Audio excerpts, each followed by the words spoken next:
retard. Donc du coup... Il manque mon collègue. Ah ben voilà, Voilà, mon il collègue y arrive. arrive. Alors, Bonjour. bonjour monsieur. En réitérant nos excuses pour ces difficultés techniques inaugurales, on va procéder à cette audition. Merci de votre disponibilité. Je vais commencer par vous faire prêter serment. Vous savez que le formalisme lié à une commission d'enquête nous impose cette prestation de serment. Donc je vous rappelle qu'un faux témoignage devant la commission d'enquête serait passible des peines prévues aux articles 434-13, 434-14 et 434-15 du Code pénal. Et je vais vous inviter l'un et l'autre à prêter serment, à dire toute la vérité, rien que la vérité, à lever la main droite, à dire « je le jure ». Je le jure. Je le jure. Merci beaucoup, messieurs. Ce que je vous propose, pour non pas rattraper le temps perdu, mais pour aller vite, c'est que vous avez reçu un questionnaire qui oriente un certain nombre d'informations que cette commission souhaite recueillir. Et avec Étienne Blanc et l'ensemble des élus qui sont présents aujourd'hui, dont Marie-Laure Finera-Hort, sénatrice de Guyane, on vous propose de commencer, peut-être d'avoir un propos liminaire, et puis on vous pose des questions ensuite. Ça vous va ? Très bien, parfait pour moi. Alors, un propos liminaire très court, hein. En tout cas, merci pour ce questionnaire. C'est vrai que c'est un sujet quand même prégnant, préoccupant pour la Guyane. Donc, au regard de la configuration de notre population, avec 53% de personnes qui vivent sous le seuil de pauvreté, donc avec un fort taux de chômage. Les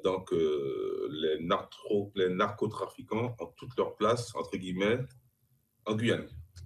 Donc, moi, je serais ravi vraiment de collaborer avec vous sur ce dispositif, pour ce rapport, et en espérant que ce ne sera pas un énième rapport, mais vraiment un rapport qui puisse apporter des solutions pérennes visant à prévenir et réinsérer les personnes qui veulent s'en sortir aussi.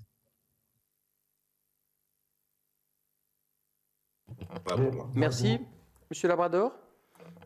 Oui, mais écoutez, moi, je peux réitérer ce que vient de dire mon collègue Michel Jérémy. À la différence que moi, j'ai été fonctionnaire de police pendant 30 ans. Donc, j'ai participé un peu à la lutte contre, malheureusement, ce produit. Également, président de la Ligue de football, on a eu à connaître des footballeurs sanctionnés en sélection pour avoir utilisé des stupéfiants. Donc, écoutez, je suis disposé à porter ce que je peux porter sur le sujet, en espérant effectivement que ça portera ses fruits. Parce que visiblement, notre société est partie comme étant, je veux dire, une certaine logique en fait, d'utiliser le stupéfiant pour pouvoir mieux comprendre ce qui se passe dans la vie, ou en tout cas pour mieux se porter. En tout cas, le plus souvent, en des entretiens avec des jeunes qui sont passés par là, ou ceux qui ne sont pas passés par là, ils nous disent, monsieur, vous savez, j'ai des copains, ils se sentent bien après. Ils disent, oui, mais sur les résultats, je les retrouve après au bord de la rue. Très bien, merci. Voilà. Merci pour ces interventions liminaires. On va rentrer dans le vif du sujet.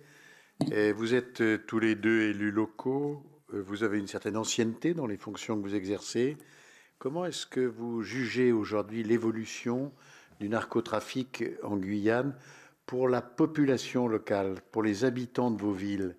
Est-ce que vous pouvez nous donner des précisions sur les constats que vous avez pu faire, notamment vous, monsieur Labrador, sur l'évolution des conséquences négatives de ce trafic depuis que vous avez commencé à exercer vos mandats et depuis que vous avez une activité professionnelle dans ce domaine? Écoutez, je ne vous cache pas que j'ai toujours pas compris l'évolution en fait du trafic chez nous par rapport aux mesures de répression qui pourraient être prises lorsque je vois que le Suriname a mis son détecteur, a mis le dispositif en place, et nous avons en fait hérité tous ces trafiquants qui viennent chez nous.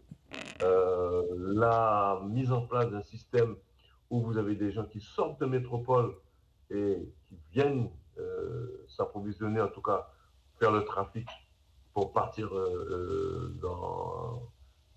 en métropole, dans l'Hexagone. Des villes comme la ville du Mans, je sais qu'on a pas mal de jeunes là-bas qui se sont installés dans le trafic. Il y a encore une autre ville, mais ça m'échappe, donc je ne donne pas le nom pour ne pas être dans le faux.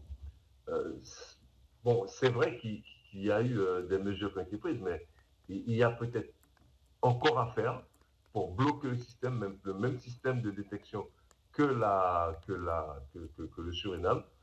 Peut-être que là, je ne dis pas qu'on trouvera la solution, mais en tout cas, le départ sera difficile. Parce que la procédure aussi, sur le plan pénal, est peut-être trop longue, parce que moi, j'ai assuré également la garde de mules. Donc, il y a l'extraction, il y a la surveillance à l'hôpital, il y a la procédure pénale. C'est-à-dire que à l'aéroport, quand je passe, je me dis que mes collègues, je sais, on considère encore comme tel, hein, après 15 ans de retraite, ont encore du pain sur la planche. Et je dirais à la limite que le principe même de soulagement, d'allègement de la procédure n'a pas évolué.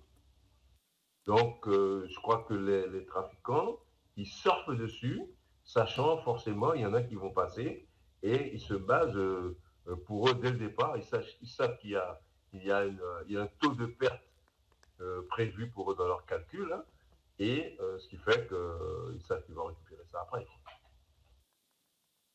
Moi, je pense que c'est une des raisons pour lesquelles, sans doute, nous n'arrivons pas à réduire, en tout cas, le trafic qui a plus intensifié que d'être réduit. Vous avez deux observations. La première, vous dites le Suriname est plus performant que nous, et donc ça entraîne un report sur la Guyane, premièrement. Et deuxièmement, vous dites quand on a réussi à identifier, à appréhender les trafiquants, et nos procédures sont trop lourdes et sont trop complexes, ça prend beaucoup de temps. Il y a du fait de ce temps consacré à la procédure elle-même, il y a une perte d'efficacité de nos services. Je résume ce que vous venez de nous dire. Non, mais je crois que j'y crois fortement sans condamner, parce que je sais que bon, il y a chacun son système. Mais comment expliquez-vous que vous avez des gens qui viennent de métropole, qui vont au Suriname, s'alimenter, et ils reviennent sur la Guyane pour pouvoir pour tenter de partir avec le produit. Alors qu'ils peuvent, par le Suriname, monter sur Amsterdam et rentrer en France après. Donc, je crois que là-dessus, il y a je pense que les trafiquants ont pris en compte le taux de perte de produits dans leur trafic. Moi, je connais un trafiquant, à l'époque, je pensais qu'il était un gars bien, hein. Il était à son 5e voyage et il était traité normalement. Il a été en prison quand il a été pris lors du 5e voyage. Quand il est ressorti de prison, il avait une voiture neuve qui l'attendait. Ça veut dire que les gars, ils appâtent leur proie avec quelque chose qui leur permettra à la sortie. Ils sont pas malheureux, quoi. Quand vous voyez, moi j'ai travaillé à la PAF, quand vous arrêtez quelqu'un qui fait un trafic de drogue, le gars, vous n'avez pas encore entamé la procédure que vous avez un avocat qui vous appelle, c'est moi qui assure la défense d'un tel. Des fois, c'est pas des moindres, hein. C'est pas des moindres. On n'a même pas encore eu le temps d'appeler un avocat, que le gars dit un avocat qui appelle pour lui. Ça veut dire que le système est très bien organisé. Comment est-ce que vous évaluez et quel jugement portez-vous sur la coopération entre la police, la gendarmerie, les douanes, les différents services en charge de lutte contre les narcotrafics?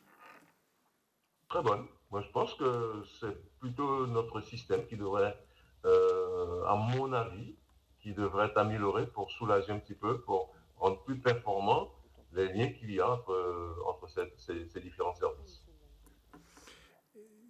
Sur les moyens techniques mis à disposition de nos services, et notamment sur les scanners, quel jugement portez-vous? Écoutez, je pense que est-ce que, je ne pense pas être dans le vrai, mais je crois quand même que si on mettait le système de détection du Suriname, peut-être on freinerait le trafic. En tout cas, on le rendrait beaucoup plus difficile.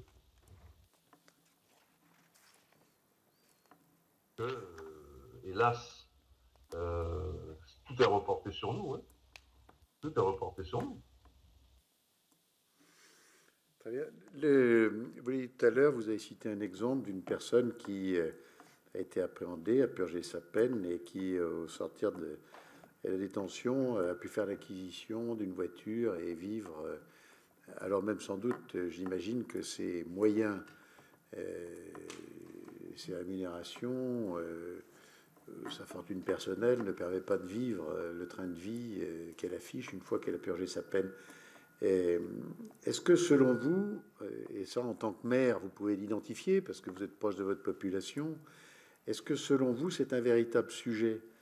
Le fait qu'aujourd'hui on vit du trafic, qu'on a un train de vie qui est sans commune mesure avec les rémunérations que l'on affiche, est-ce que c'est un sujet? Et quel est selon vous le moyen de remédier à cela? Renforcement des contrôles sur le patrimoine, renforcement des contrôles sur les comptes bancaires, renforcement des contrôles sur le train de vie. Ma question, est-ce que vous avez identifié cela comme un véritable sujet en Guyane? Est-ce que vous avez des suggestions pour qu'on puisse lutter contre ces trafics financiers? Vous savez, alors, moi, le métier, je connais, mais c'est pas il y a qu'à Faucon, parce que je crois que c'est devenu de plus en plus difficile, de plus en plus difficile, parce que je ne vous cache pas que sur ma commune, je sais qu'il y a des gars qui font le trafic là-dessus. Les gens en passent, ils font des fois des contrôles inopinés. Bon, mais malheureusement, le produit, il est caché des fois de côté dans des lieux bénins, quoi, je veux dire. Et une fois que le contrôle est passé, bon, puis après, les gars continuent le business. Est-ce qu'il faut mettre ça sur la faute des moyens qui sont mis à disposition? Je ne sais pas. Moi, mais c'est vrai que ça devient très inquiétant. Ça devient très inquiétant. Alors, il faut voir peut-être dans la rédemption, je dirais, voir comment on peut faire plus de prévention à l'école, à la base, sans doute.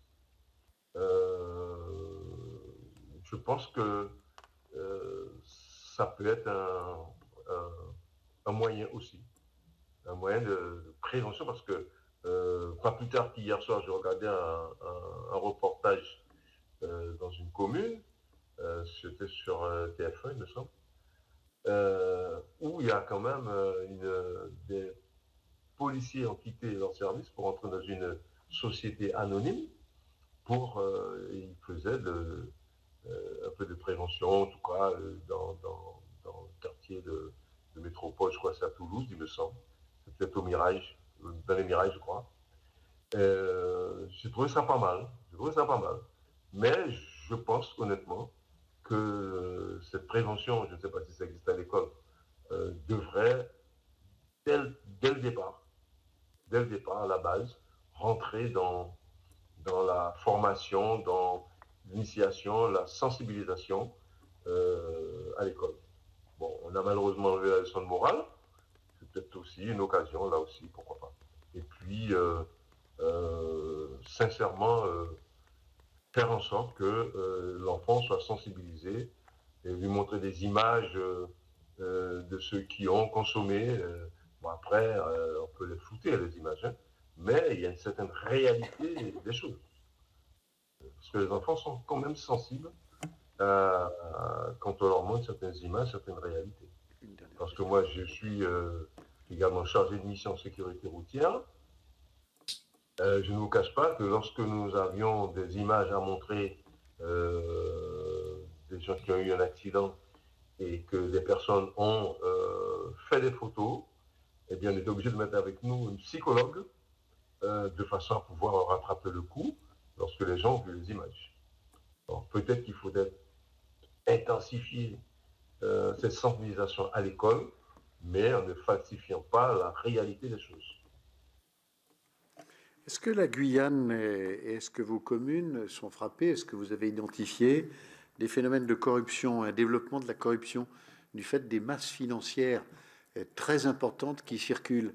Corruption dans les services administratifs des collectivités territoriales, corruption dans les services de l'État, corruption de manière généralisée. Est-ce que c'est un sujet que vous avez identifié? Est-ce que vous pouvez faire quelques constats? Je dirais que non, parce que quand je le sais, c'est parce que la presse en a parlé, ça veut dire que c'est déjà sur la place publique, je veux dire. Non, je ne connais pas de situation, sinon l'information reçue par les médias. Même quand j'étais en fonction, parce que j'étais motard hein, dans la police, bon, on a fait quelques affaires avec mes collègues de la PJ, mais je veux dire que on apprend qu'il y a des affaires, etc., mais je ne crois pas qu'on ait eu tant que ça, de mémoire. Pardon, ces affaires, elles concernaient des services de l'État ou des collectivités territoriales? Non, c'était des affaires privées, il me semble.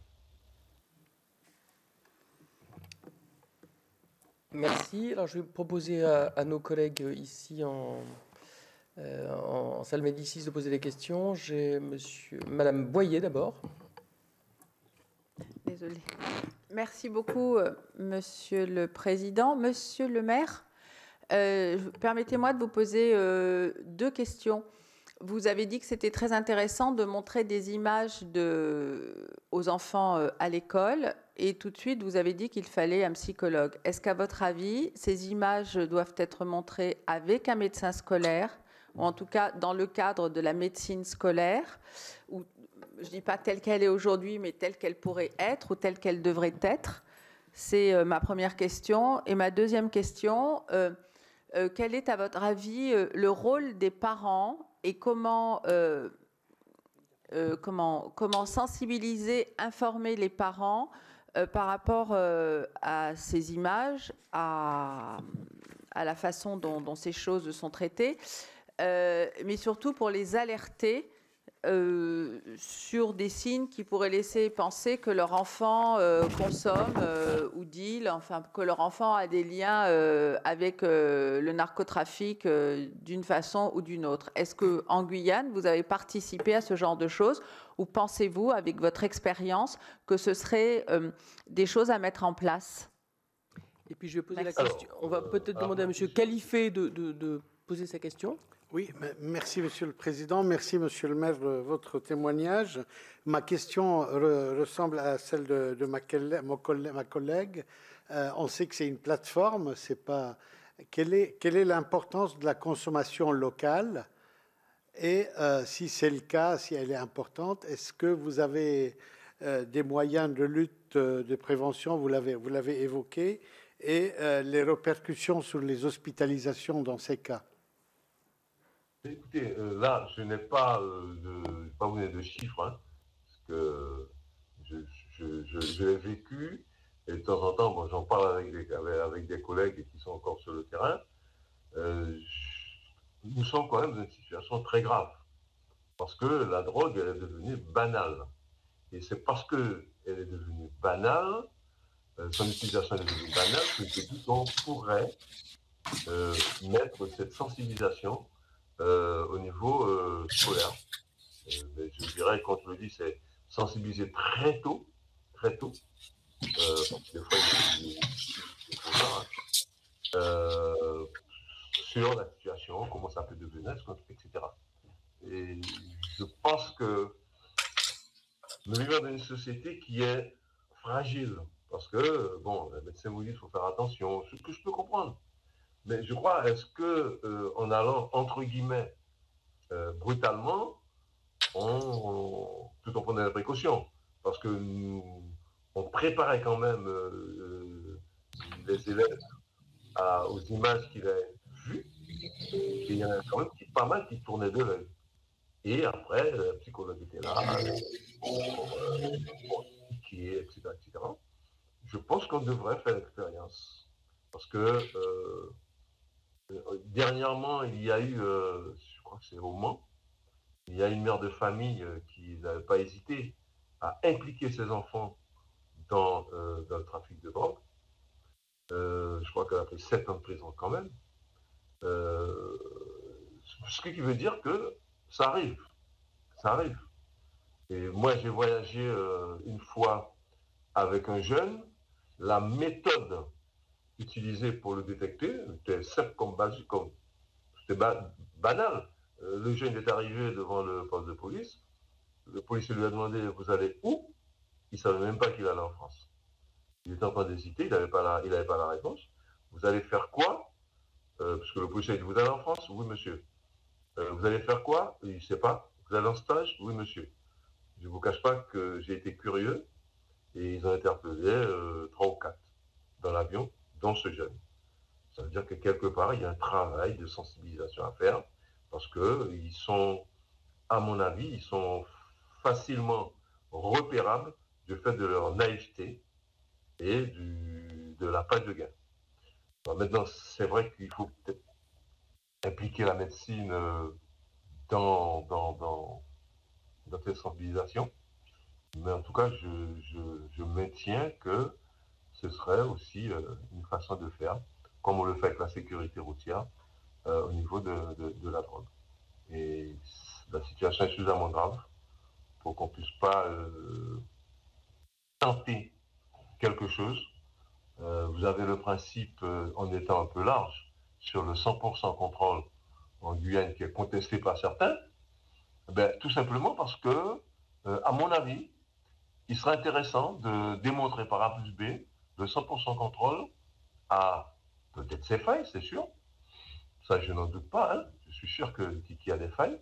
Mais en tout cas, démontrer que ça a permis d'interpeller, même si c'est 3 personnes, ben, c'est 3 personnes qui sont interpellées, qui ne pourront pas, qui sont sanctionnées pour le trafic de drogue. Moi, dans ma commune, je ne vous cache pas que, bon, j'ai l'œil dessus, mais c'est-à-dire que je ne peux rien faire de particulier parce que, bon, même en étant au PJ, je pense que ça a quand même des limites et on sait le danger que ça peut avoir si on n'est pas entouré de, je dirais, de structures pour vous permettre justement de réunir les jeunes pour leur faire de la sensibilisation au trafic de stupéfiants. Merci. Est-ce que M. Jérémy souhaite répondre à ces 2 questions? La première sur l'école, la deuxième sur la consommation locale?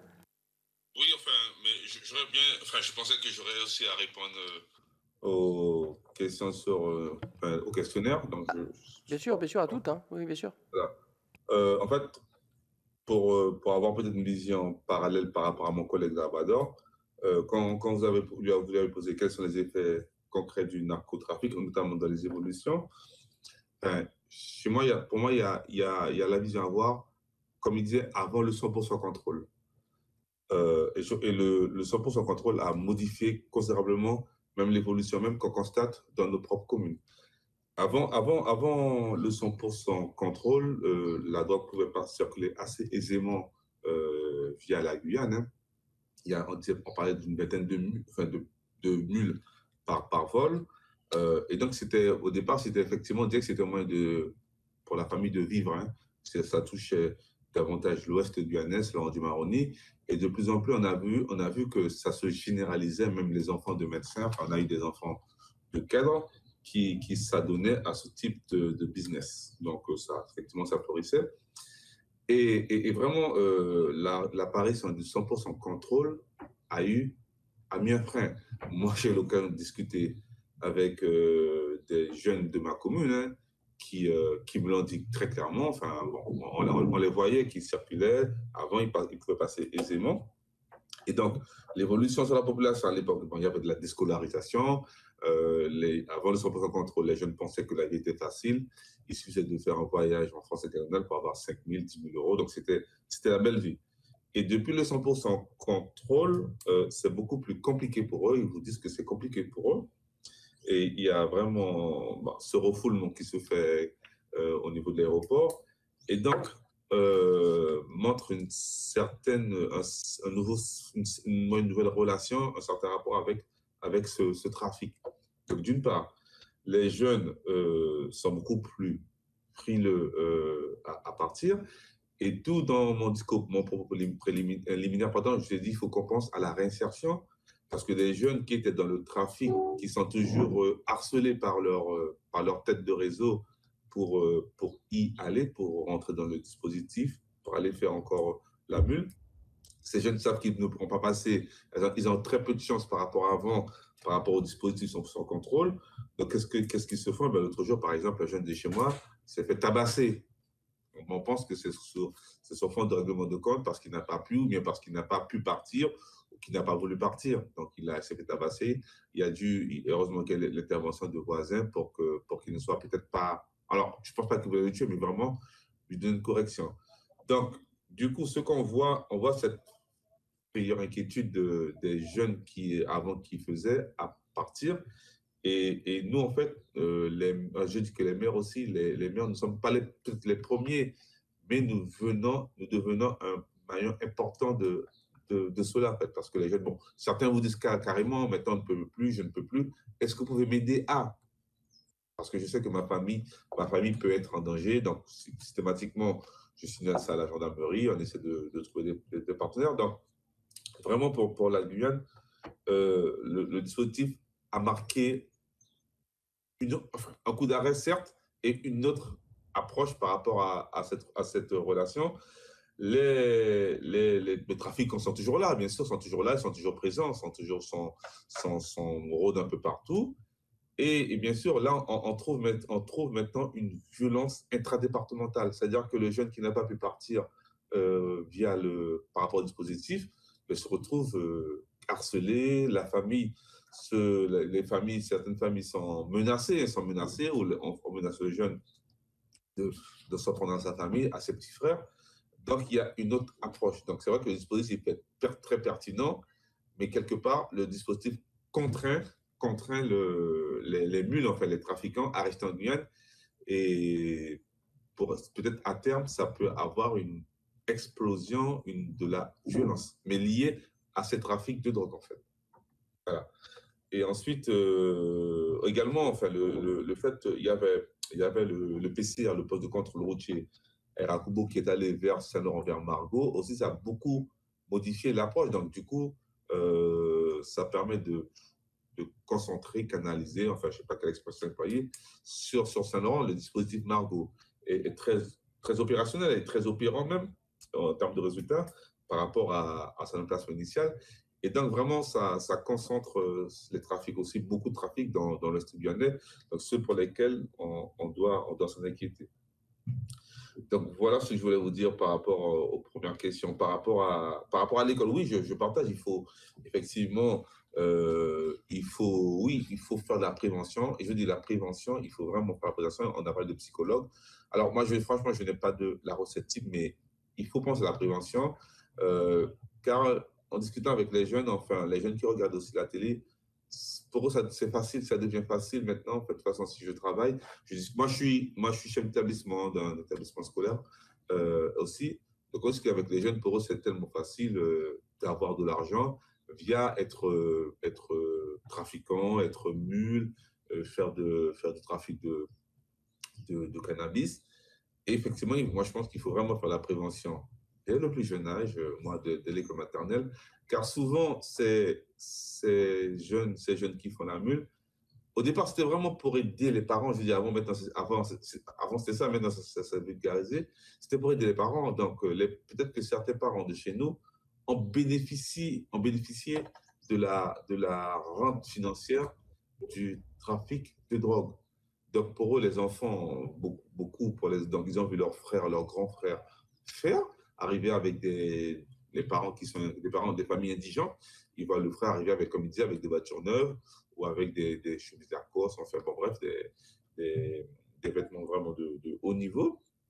Et quelque part, enfin, on voit que ces jeunes ont quasiment intégré ce dispositif, mais qui est lié aussi, comme je dis, à la pauvreté de la Guyane, 53% à 14% de chômage, 14-15% de chômage. Donc, pour eux, en fait, la solution la plus simple, c'est de faire la mule. Donc voilà, je ne sais pas s'il y avait d'autres questions sur lesquelles je devais répondre. Regarde, je lisais.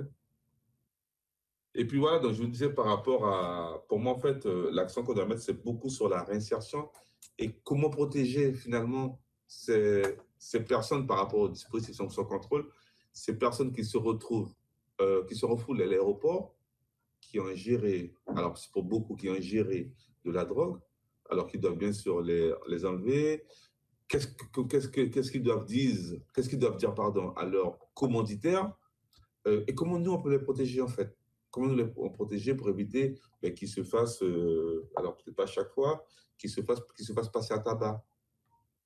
Donc moi en fait, c'est vraiment la question à laquelle je pose. Le dispositif fonctionne, mais que fait-on des jeunes qui n'ont pas pu passer et qui ont toujours le produit, qui gardent toujours le produit? Donc voilà. Merci, monsieur. Alors, je crois qu'il y avait une question d'Olivier Cadic. Merci, Monsieur le Président. Oui, dans le développement du trafic, on nous a signalé la présence de factions brésiliennes en prison à Cayenne. Est-ce que cela ne pourrait pas expliquer le fait que justement des jeunes ressortent de prison comme s'ils avaient été recrutés? C'est ce qu'on peut observer, par exemple, pour le terrorisme. À la différence des Antilles, vous avez une frontière terrestre difficile à contrôler. Une audition précédente parlait de Manaus comme plaque tournante de la drogue qui arrivait de Colombie, du Pérou. Est-ce que la porosité de la frontière avec le Brésil justement ne facilite pas le trafic? Et quelles sont vos observations sur les trafics venant du Brésil, ce que vous pourriez préconiser? Et je voudrais être sûr que quand vous parlez du Suriname, est-ce que vous parlez bien des systèmes de rayons X qui permettent de détecter la drogue dans les aéroports pour scanner tous les passagers? Puisque on a parlé de ça dans une audition et je voudrais être sûr que c'est bien ce système dont ils disposent au Suriname qui pourrait mériter justement une évolution législative pour qu'on puisse l'imposer. Merci. Messieurs les maires. Oui. Vas-y, collègue, vas-y. Non, c'est mon collègue Jérémy ou c'est à moi? Lequel des deux? Allez-y, choisissez. Monsieur Labrador, allez-y. Vas-y. Bon, alors c'est-à-dire que, bon, vous savez, nous sommes des voisins, le Suriname, le Brésil. Alors, je pense qu'effectivement, l'appareil qui détecte la drogue à l'intérieur au Suriname a beaucoup fait diminuer le trafic. Hein. J'ai discuté avec un ami du Suriname, on parlait de ça. Il disait que on nous a fait, comme on dit en rugby, une passe en retrait, quoi. Parce que là, c'est vraiment, je crois que c'est la façon la plus efficace, à mon avis, après on verra, de réduire, voire d'annuler le trafic de drogue en Guyane. Parce que les Surinamais, ils ont mis les moyens, puis c'est réglé. Enfin, c'est réglé, bon. Mais en tout cas, on a quand même récupéré le trafic, je veux dire. Parce que bon, le 100% contrôle, c'est une très bonne chose. Parce que quand je parle souvent, il n'y a pas à la tête du client, tout le monde y passe. Et c'est une très bonne chose. Maintenant, il y a des loupés. Mais je pense que, alors, avec le Brésil, je ne connais pas trop. Je veux dire, parce que maintenant, on a une nouvelle, la voie aérienne qui est ouverte là maintenant. Alors, je pense que par bateau, ça doit se faire. Hein, ce n'est pas une nouveauté. Mais il faudrait peut-être le même moyen. Il faut garder aussi le 100% contrôle pour le Brésil, pareil, qu'on le fait sur la métropole. À mon avis, il faudrait aussi le faire pareil. Parce que j'ai vu, sauf erreur ou peut-être allègement du dispositif, j'ai vu une ou deux fois où, lorsqu'il y avait le vol du Brésil, on contrôlait le vol vers l'Hexagone, mais pas sur le Brésil. Est-ce qu'un système qui a été mis en place, je ne sais rien. Ou alors ce jour-là, c'était particulier, ça, je Mais c'est à voir. Mais je pense qu'il faut faire le contrôle sur tous les vols. Merci, M. Jérémy. Et puis on conclura après. Certainement, il y a des recrutements qui se font présents. Alors, c'est pas seulement côté brésilien, mais côté Suriname. Il y a aussi le Suriname aussi qui est un pourvoyeur. Et à l'époque du Suriname, par rapport à l'ancien président Bouterse, qui a été aujourd'hui condamné pour 20 ans de prison, qui était entre guillemets des trafics de drogue. Donc c'est vraiment ça facilitait l'émergence, même le trafic via le Suriname et le Brésil a toujours été une plaque tournante. Donc pour moi, nos frontières sont poreuses, elles ne sont pas, elles le resteront toujours, mais je crois que il faut se mettre, comme un peu disait mon collègue, au même niveau que nos pays voisins en fait. C'est vrai qu'on constate un sérieux coup d'arrêt à l'aéroport du Suriname. Enfin bon, même au Guyana, vous avez au Guyana pareil, hein, c'est pareil. Il y a les contrôles sont très rigoureux. Alors peut-être qu'ils respectent pas forcément les normes qui doivent être appliquées par rapport à la législation française voire européenne. Mais c'est vrai que nous sommes dans un territoire sud-amazonien. Je pense que nous devons apporter des réponses sud-amazoniennes, en tout cas via nos voisins, également en termes de coopération, renforcer bien sûr la coopération entre les deux pays. Nous avons, ça, bien sûr c'est vrai que c'est compliqué, c'est peut-être une démarche qui est faite, hein, qui est pertinente, mais qui reste compliquée pour la France, car ces pays-là aussi vivent de ces trafics. Vous disiez en fait, il y a un de vos collègues qui posait la question, quelle est la masse, le flux financier. En Guyane, je ne suis pas certain qu'il y ait vraiment, en Guyane, je parle vraiment, je sais pas, qu'il y ait un gros flux financier. La Guyane, c'est juste un transit pour que la drogue arrive en Europe, donc reste un transit, et cela profite davantage aux pays qui envoient, donc Brésil, Suriname, parce qu'en Guyane, ils vont recruter souvent des mules, hormis les gros coups qu'ils vont faire, qu'on avait vu au port de commerce avec un technicien qui avait pris 400 kilos. Mais je ne suis pas certain, sincèrement, après le collègue pourra compléter, qu'il y a un gros flux financier en Guyane. La Guyane reste un transit. Un transit, c'est vraiment la Guyane, ils ont pour le système beaucoup de jeunes, une forte démographie. 50% de la population a moins de 25 ans, donc forcément, donc on comprend, ça peut être un marché pour eux, donc ça reste un trafic là-dessus. Et je dis vraiment, pour moi, la réponse aussi doit être sud-amazonienne. Alors, je sais qu'il y a un cadre pour nous permettre de mettre un sérieux un coup d'arrêt sur ce trafic. Merci, messieurs. Je pense qu'on va en rester là pour tenir nos horaires. Sauf si M. Labrador veut rajouter quelque chose, évidemment. Bien sûr, M. Labrador. Oui, je confirme ce que dit mon collègue Jérémy. C'est vrai que, alors, à mon avis, et comme il dit, il va y avoir un transfert qui se fait de fonds ailleurs. Parce que ici, quand quelqu'un est dans le trafic, vous le repérez rapidement parce que son train de vie change. Donc, c'est vite vu, et peut-être qu'ils se sont rendus compte, mais peut-être qu'ils font différemment. Mais ce que dit mon collègue n'est pas faux. Merci. Écoutez, nous vous adressons nos sincères remerciements pour votre participation. Nous excusons pour ce petit retard à l'allumage.